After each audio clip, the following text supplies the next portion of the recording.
Bon bah le périple s'annonce plus compliqué que prévu.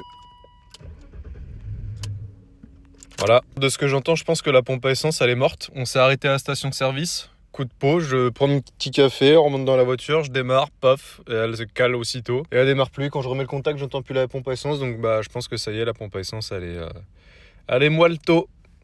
Face à l'évidence qu'elle ne redémarrera pas, on a donc choisi de la faire remorquer. Petite mise au point, on s'est fait dépanner par le dépanneur devant une casse où ils avaient une pompe à essence mais pas de 39, de 36, donc c'est pas exactement la même. Moi j'ai déposé la mienne, non la mienne c'est celle-là. La 36 c'est ça, heureusement j'avais le multimètre, j'ai testé et effectivement celle-là fonctionne, la mienne elle tourne plus du tout. Sauf que maintenant il va falloir faire des adaptations, putain j'ai les doigts gelés quoi. Et donc il faut qu'on aille dans les magasins chercher des pièces. Voilà, petite mise au point, donc j'ai réussi à adapter la pompe de E36 316. Donc le truc qui me fait chier c'est que ici, d'origine, là ça c'est la pompe d'origine qui est morte. Il y a le raccord qui est coudé et sur celle que j'ai montée il est droit, du coup le tuyau j'ai l'impression qu'il vient buter sur le haut, donc on va voir, j'espère que le tuyau va pas péter. Je viens de tout remonter, maintenant c'est le moment de vérité. Est-ce que une pompe de 36 débite assez qu'une pompe de 520? Réponse tout de suite. Déjà on va fermer, voir si je l'entends tourner derrière. Ah oui, déjà je l'entends, c'est mieux.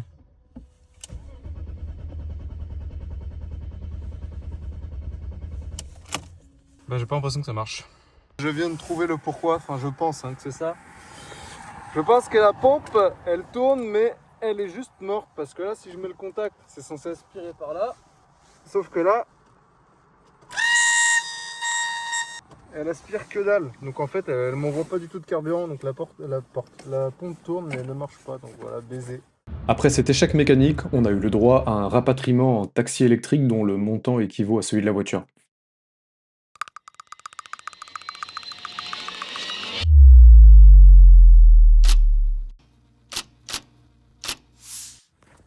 Et c'est ainsi que quelques jours plus tard me voilà de retour à Orléans, direction le magasin de pièces pour récupérer la pompe à essence, puis retour jusqu'à la voiture, là où je l'avais laissée. Je reprends donc là où je m'étais arrêté la dernière fois. L'avantage c'est que quasiment tout est déjà démonté, il ne me reste plus qu'à remonter la pompe, refaire les branchements et espérer que ce soit bien ça la panne. Oh, petite mise au point rapide sur la panne. J'ai remonté la pompe. J'ai pas filmé parce que voilà, j'ai juste mon téléphone. Je suis tout seul, flemme. J'ai qu'une envie, c'est de rentrer à la maison. Dehors il neige. Donc j'ai monté la pompe neuve et pour vous montrer avec quoi je me suis débrouillé, avec ça, un démonte-pneu et un tube. En gros, c'est le seul outil que j'ai utilisé pour accéder à la pompe. Et après, bah, de l'achat de petites cosses comme ça, du Chatterton. Puis voilà, j'ai bricolé avec ça. Maintenant, ça va être le moment de vérité, savoir si ça redémarre ou pas.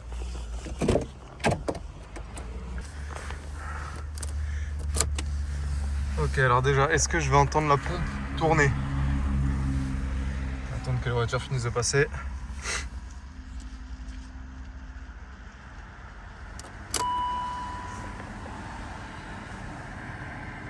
J'ai pas entendu. On va dire qu'elle est juste plus silencieuse.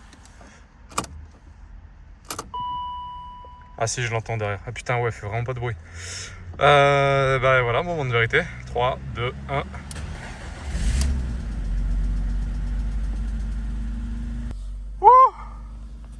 Bon, oh putain, je l'ai boutonné. Le diagnostic était bon, c'était bien la pompe à essence qui était morte. Quel périple, putain, pour réussir à aller chercher ça parce qu'évidemment, elle n'est pas tombée en panne à côté de chez moi. Hein. Là, je suis à Orléans et j'habite dans le Vaucluse à côté d'Avignon. Voilà, donc là maintenant, il est quelle heure? Il est 15h, il va falloir que je fasse la route retour. Sachant que c'est la semaine où je suis en plein déménagement. Voilà, donc moi je suis hyper content, c'était bien la pompe qui était morte. Je voulais en prendre une gros débit, mais j'avais un peu peur qu'au niveau des délais de livraison, ça soit trop juste, donc j'en ai racheté une dans un magasin de pièces. On verra combien de temps ça dure. Voilà, bah il n'y a plus qu'à remonter tout ce merdier derrière. Faire la route retour, et voilà. Allez, ciao.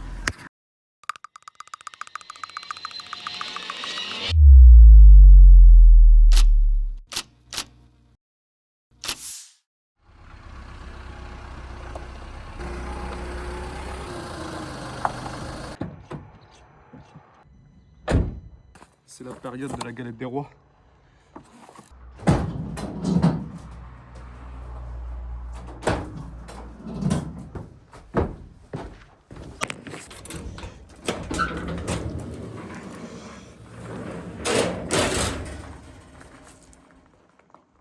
Bienvenue dans le nouveau garage qui va accueillir la 106 et sûrement les autres projets à venir.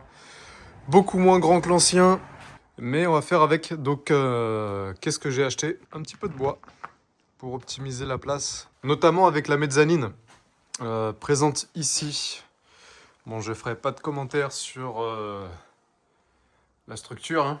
Voilà, pour optimiser ça, je vais faire une mezzanine qui fera toute la largeur ici, sous la sous-pente.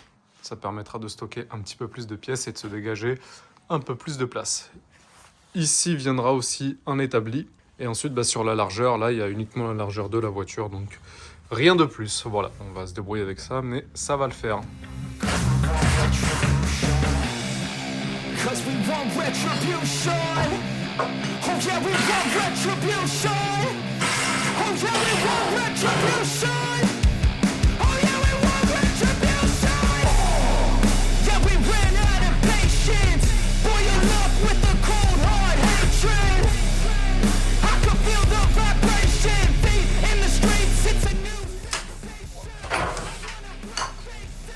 Je veux à mort.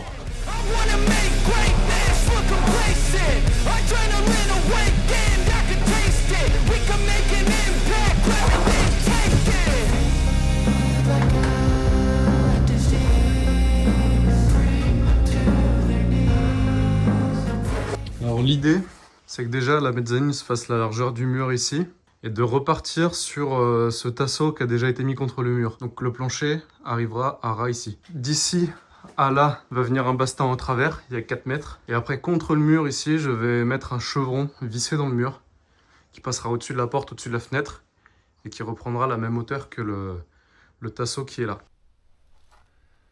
3,92 m.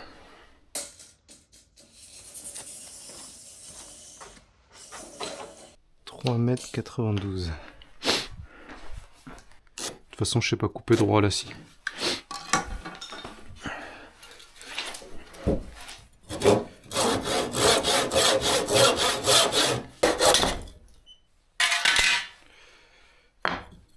C'est pas trop mal, j'ai fait pire.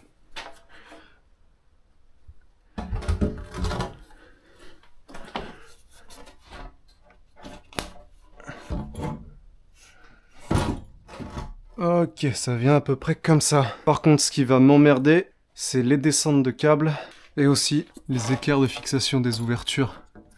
Ici, je vais devoir faire une petite ouverture dans le chevron. Et elle, pareil, la tête de vis, elle est foirée. Il va falloir que je la disque. Bon voilà, j'ai tracé là où je vais devoir découper pour mes différentes ouvertures. Donc les deux au bout, c'est pour les équerres au-dessus de la porte et de la fenêtre.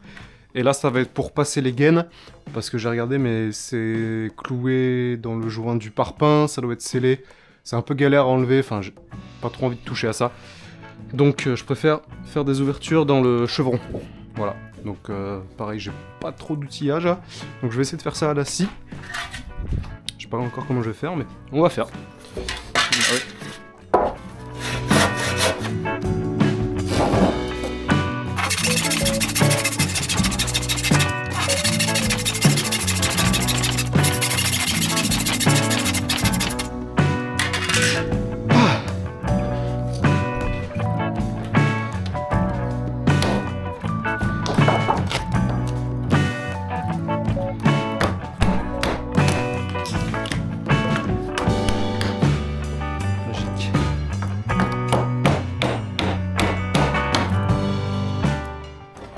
Ouais, j'y suis allé profond quand même.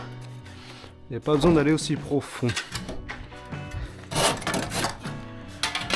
Ouh. Allez, plus qu'à voir si ça passe.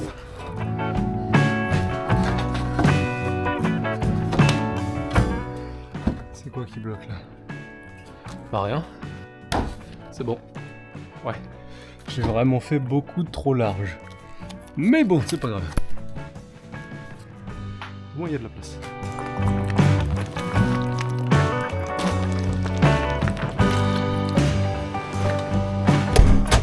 Bon, ensuite, va falloir déterminer les vis.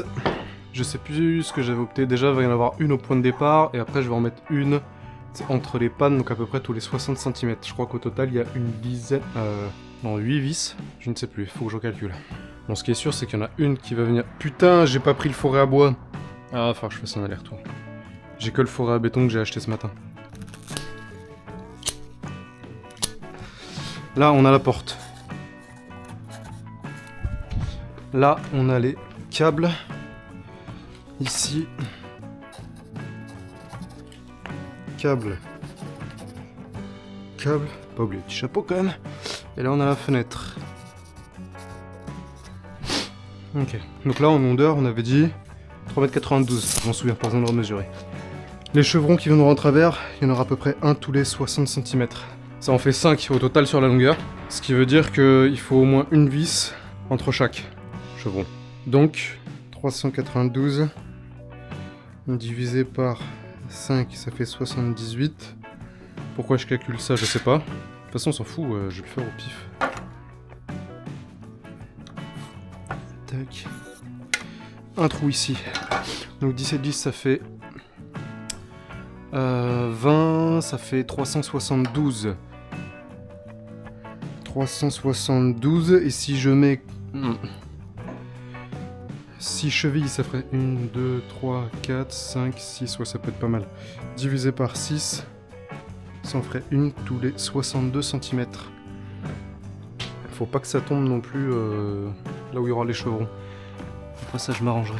Donc on a dit 62 cm.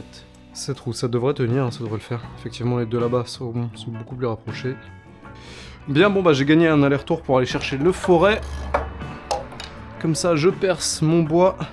Et ensuite, je perce le béton, les chevilles, je fixe. Et il y aura déjà un début de fait. Allez. Ça, c'est pas lancé là. Ah si, ça s'est lancé. Je fais des conneries après.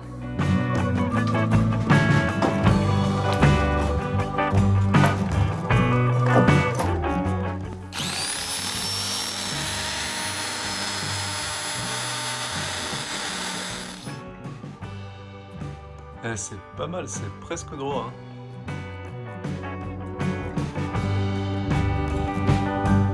Bon, il n'y a plus qu'à mettre le chevron en place, le fixer avec les tire-fonds. Il y aura déjà un côté de fait.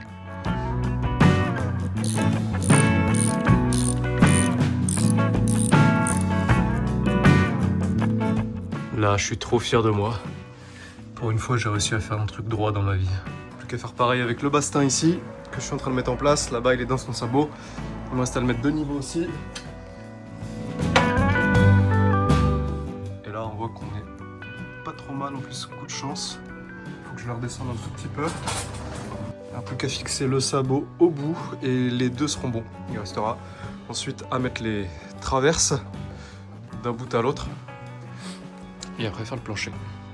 Bon, aujourd'hui je filme pas tout parce que j'ai beaucoup moins de temps, j'ai beaucoup de choses à faire, mais j'ai bien avancé. Là, donc le bastin ici est fixé au mur. J'ai mis mes chevrons là du coup en travers, donc ils sont fixés. Il me reste plus qu'à mettre, là ils sont fixés juste par une équerre. Il me reste à mettre les équerres de chaque côté. De ce côté-là, en fait, je double le bastin avec un chevron. Comme ça, l'autre chevron repose dessus. Et en plus, il est maintenu par une vis traversante là. Il me reste lui à fixer sur le bastin, les équerres à mettre, et ensuite j'attaque le plancher et ça sera fini pour cette matinée, et au moins je pourrai attaquer autre chose.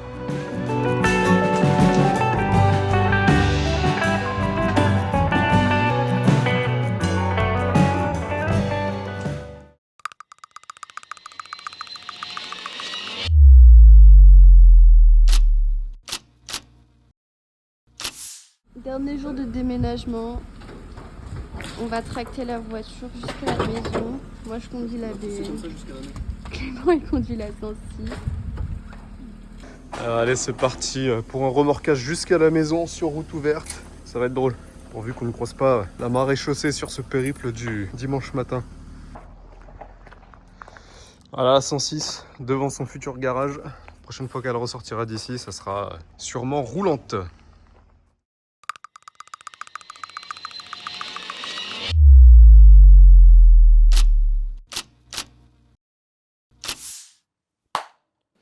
Ça y est les gars, enfin, voici mon nouveau garage, celui dans lequel je vais pouvoir continuer ce projet autour de la 106, ce garage qui verra peut-être naître, même sûrement, enfin je l'espère, ce projet. Beaucoup plus petit que l'ancien, mais aménagé avec soin, on va dire. Donc comme vous l'avez vu, après la création de la mezzanine, j'ai pas tout filmé parce qu'honnêtement à la fin j'avais plus du tout le temps.